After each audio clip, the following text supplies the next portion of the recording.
kita akan nanya nih sama Indosam sendiri. Mungkin bisa diceritain Kang Zaki, gimana awal mulanya Indosam berdiri dan kenapa masih ada sampai saat ini, itu kenapa? Karena bisa dikatakan orang bilang Sampdoria itu mediocre, tapi kenapa masih bertahan dan setia sama timnya gitu? Oke, jadi sebenarnya sih agak panjang ya. Kalau kita mau tarik sejarah itu mungkin dirunut di era pertengahan 80 sampai hampir 95, itu salah satu era keemasan kami sepanjang berdiri. Kami raih Scudetto di situ, masuk final Piala Champion, kemudian beruntun juara Coppa Italia termasuk kalahkan Torino di tahun 1988. Iya. Dan kemudian ketika itu PSSI sendiri kan punya proyek kerjasama dan di situ PSSI itu bekerja sama dengan Sampdoria untuk mengirim tim di Italia yang mungkin khalayak sepak bola udah tahu, termasuk Bang Saiful kalau nggak salah tadi, timnas Primavera, Kurniawan Dwi Yulianto, Kurnia Sandi, Bima Sakti dan lain-lain semua. Nah, di era 90-an itu banyak tumbuh fan Sampdoria di Nusantara ini sebenarnya. Apalagi kemudian Sampdoria dengan kekuatan penuh termasuk Roberto Mancini, Attilio Lombardo dan Ruud Gullit datang ke Indonesia dan main 2 kali di Jakarta serta di Medan. Nah, disitulah mulai terbentuk maksudnya Sampdoria mulai mencetak kadar-kadar pendukungnya di sini semenjak itu. Tapi kemudian Sampdoria 99 terdegradasi.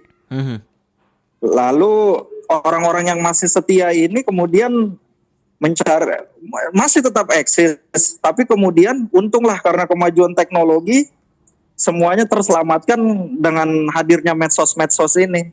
Kami bisa mengenal satu sama lain seperti itu. Awalnya itu kami maksudnya lewat mailing list ya awalnya di Yahoo. Itu juga kami masih gabung dengan ada sebuah komunitas online Sampdoria namanya Cybersam. Itu dia himpun Sampdoriani dari seluruh dunia. Tapi ketika kami tahu ada banyak orang Indonesia di situ, mulailah kami bikin grup sendiri sejak 2007 dan puncaknya di 2009 kami putuskan bikin sebuah komunitas yang ada hingga saat ini. Iya. Berarti Kang Zaki sekarang udah berapa nih? Mungkin member yang aktif maupun yang pasif ya? Kalau di pusat di Jakarta sendiri sekitar 25 orang, Kang. Itu orang Indonesia asli dan teman-teman ekspatriat Italia yang ada di sini. Itu totalnya 25. Kami juga alhamdulillah sejak 2013 kami bermarkas di ada satu restoran Italia di Jakarta Selatan di Kemang, namanya Mama Rossi. Mereka kebetulan keluarga dari kota Genova dan keluarga pendukung Sampdoria. Jadi semenjak saat itu mereka meminta kami untuk tinggal di situ, bermarkas di situ. Jadi setiap nonbar dan kegiatan apapun pasti di situ. Ini ya welcome banget ya jadinya ya mereka ya. Iya betul. Justru mereka senang ada pendukung Sampdoria di tanah air gitu. Karena mereka juga menyadari klub kami kan nggak sebesar Manchester United, mungkin Duo Milano atau Juventus gitu loh. Bener. Tapi apa rasanya jadi pendukung tim yang dianggap sebagai mediocre, Kang? Kalau itu sih maksudnya rasanya ya nikmati aja ya. Kalau menang bahagia, meski nggak pernah Scudetto. Kalau menang ya udah bahagia aja jalani hidup gitu loh. Kalaupun kalah ya udah paling kesel sebentar, tapi tinggalin sebentar, 2 hari lagi cari lagi beritanya. Udah candu jadinya, udah nggak bisa. Mau mereka bilang Real Madrid punya 13 gelar juara juga nggak ada masalah. Nggak ada masalah. Kami punya kesenangan lain gitu loh. Nah kalau Bang Julius ini gimana nih? Kan baru nih di Indo Torino nih. Gimana ceritanya bisa suka sama Torino gitu loh? Dan juga kenapa mau bergabung sama Indo Torino? Padahal kami sendiri Indo Torino udah mau bubar nih gitu. Bang Julius malah bergabung. Gimana? Oke, awalnya tuh karena 2008 Aha. waktu kan itu aku tuh suka pemain Alvaro Recoba dan Hmm. dia tuh gabung waktu itu sama Torino. Hmm. Waktu itu aku belum udah sempat tertarik sama Torino, tapi yang terutama tuh karena memang awalnya tuh emang kurang serak aja sama Juventus dulu ya. Hmm. Cari tim mana yang emang benar-benar cocok dan emang nggak beda gitu sama Juventus tuh dapet aja Torino gitu. Terus Hmm. pas Recoba gabung mulai deh tertarik di situ kan, Iya. tapi kok tertarik belum terlalu ngikutin di situ tuh. Lalu di tahun 2014 kayaknya mulai serius ngikutin zamannya Cerci Mobile di situ kan, mereka sempat masuk kualifikasi Europa League kan itu. Masuk Europa Ya, League sih, lolos. Iya lolos itu kalahin Athletic Bilbao waktu itu. Iya, ngalahin Athletic Oh, iya, iya. Bilbao. Betul. Sebetulnya sebelum Atalanta ngejutin Eropa, Torino udah duluan ya. Iya, Torino dulu kan itu. Cuma Enggak gua juga ngomong sih. aja. Enggak juga sih, cuman beda Maksudnya kasta, juga. beda kasta. Terus gimana nih? Gimana? Kenapa mau gabung ke Torino? Apa ke Indo Torino, sorry. Ya karena selama ini belum ada teman banget yang kenal Torino, yang benar Torino. Iya gitu nonton Torino belum ketemu sampai akhirnya tiba-tiba ketemu itu di Instagram, itu muncul, aku follow aja di situ. Iya. Hari gabung, ya udah gabung makanya itu karena kekeluargaan juga kan. Benar. Namanya tuh mencari relasi Iya, jadi Bang yang Zaki, terutama. jadi kalau Indo Torino tuh sistemnya kekeluargaan, jadi nggak ada nggak ada divisi kayak gitu-gitu nggak. Jadi semuanya sesuai dengan musyawarah gitu, semuanya benar-benar Iya betul. dibawa enjoy. Tapi juga bukan berarti ini main-main, enggak. Justru kalau misalnya pas pertandingan Torino kita benar-benar pasang badan siap kalah gitu dan siap menang juga lah pasti ya. Kadang-kadang nggak tahu siap buat apa nih gitu. Iya. Ralat Kang, ralat. Gimana? Siap kalah nggak siap menang kan? Iya, siap kalah nggak siap menang. Karena apa? Karena selalu kebobolan menit akhir sekarang nih. Apalagi lawan Lazio kemarin, kesel banget itu. Caicedo ya. Iya. Tapi bagusnya komunitas kayak kita ini ya hubungan emosional tuh erat karena saling mengenal satu sama lain gitu loh. Iya, benar. Ruang lingkup kan nggak terlalu besar kan, gitu kan. Betul. Kita bisa maksudnya lebih paham tentang kondisi klub kita sendiri gitu loh. Terus sekarang Entah mungkin sejarah dan lain-lain. Bagaimana? kalau Indosam ini kan punya blog atau mungkin website ya, itu banyak banget update tentang tim itu tuh gimana, siapa yang mengerjakan dan apakah gimana bisa serutin itu gitu, karena itu keren sih menurut kami gitu.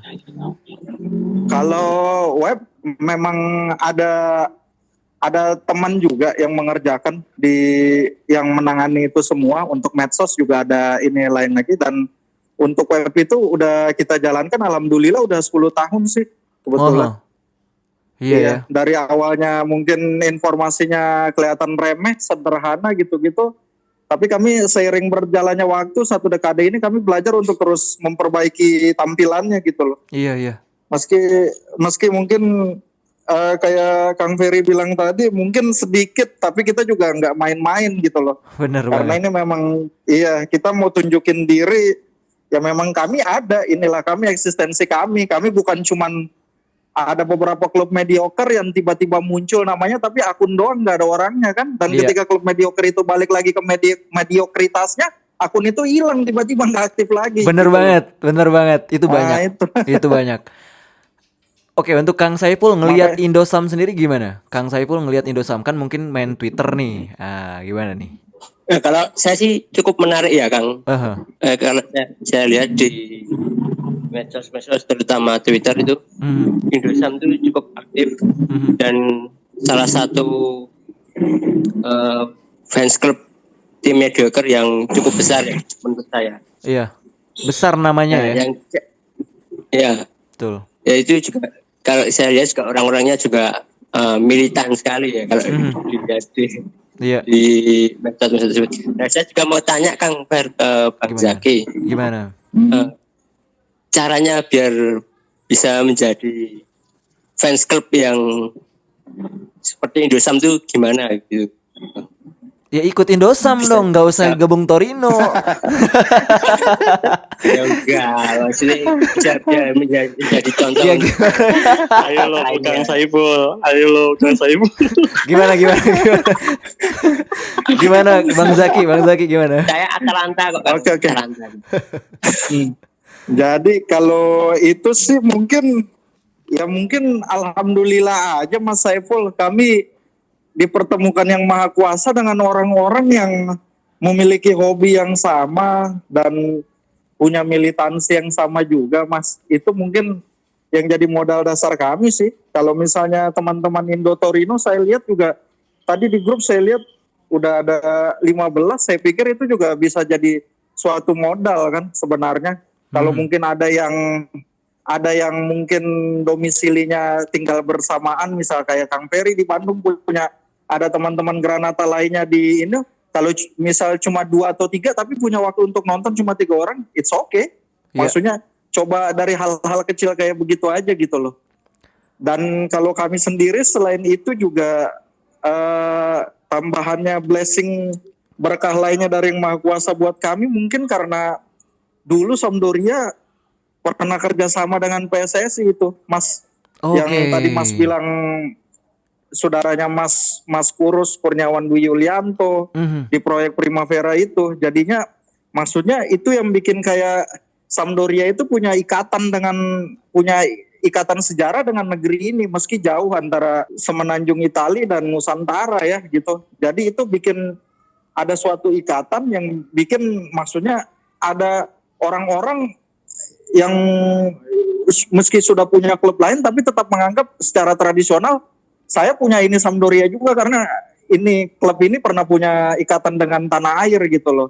Dan Mas Kurus sendiri alhamdulillahnya blessing kami lainnya beberapa anggota ex Primavera seperti Mas Kurniawan Dwi Yulianto, Kurnia Sandi, itu mereka mau kami daulat sebagai salah satu anggota kehormatan kami. Jadi kalau di grup kami, WA grup kami itu ada mereka juga di situ. Oh, keren. Dan juga mereka sempat hadir beberapa kali nonton bareng dan acara-acara amal kami lainnya kayak 2015 kami adakan Sampdoriani for Kids. Itu kami undang sekitar 50 anak yatim, adik-adik panti asuhan, itu Mas Aris Indarto, Mas Kurnia Sandi, dan beberapa pemain timnas Primavera putuskan datang ketika itu.